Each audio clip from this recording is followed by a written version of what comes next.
Ranji trophy নিতান্তই এক সাধারণ ম্যাচ বলা চলে, কিন্তু সেই ম্যাচে নতুন মাত্রা এনে দিল বিরাট কোহলি। কেননা এক যুগ পর দিল্লির হয়ে ভারতের প্রথম শ্রেণীর সর্বোচ্চ প্রাচীন টুর্নামেন্টে যে খেলতে নেমেছেন তিনি, সেই বিরল দৃশ্যটি উপভোগ করার জন্য দিল্লির অরুণ জেটলি স্টেডিয়ামে জড়ো হয়েছেন প্রায় 15,000 দর্শক। রেলওয়ের বিপক্ষে আজ টসে জিতে ফিল্ডিংয়ের সিদ্ধান্ত নেয় দিল্লি। ম্যাচের ঘণ্টাখানিকের মধ্যেই কোহলির সঙ্গে সেলফি তুলতে মাঠে ঢুকে পড়েন এক দর্শক। তাছাড়া দিল্লি মেট্রো থেকে স্টেডিয়াম পর্যন্ত কোহলি কোহলি স্লোগানে প্রতিদ্বন্দ্বী হতে থাকে। তখনই বোঝা গিয়েছিল গ্যালারিতে দর্শকদের জায়গা দিতে হিমশিম খাবে কর্তৃপক্ষ, আর তাই হয়েছে। ক্লাস ছেড়ে দীর্ঘ পথ পাড়ি দিয়ে আসা নির্বাণ নামে এক ভক্ত সংবাদ মাধ্যমকে বলেন, আমরা এখানে এসেছি কেবল কোহলির জন্য।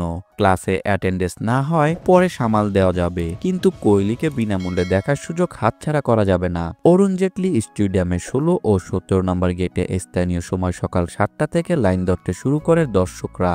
গৌতম গম্ভীর স্ট্যান্ডে এই দুটি গেট দিয়ে সাধারণ দর্শকদের বিনামূল্যে প্রবেশের অনুমতি দিয়েছিল দিল্লি ও জেলা ক্রিকেট অ্যাসোসিয়েশন। উন্মাদনায় ভরপুর ভক্তরা সকাল 9টার দিকে ব্যারিকেড ভেঙে ফেলে বাধ্য হয়ে 18 নম্বর গেট খুলে দেয় কর্তৃপক্ষ।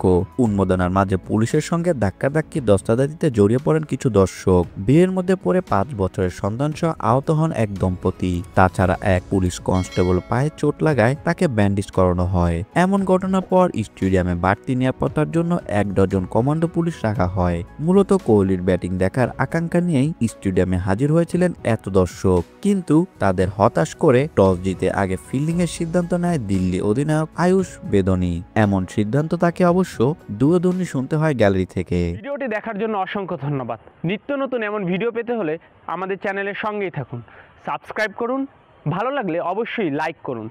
ভিডিও সম্পর্কে যে কোনো মন্তব্য করতে পারেন আমাদের কমেন্ট বক্সে। ধন্যবাদ।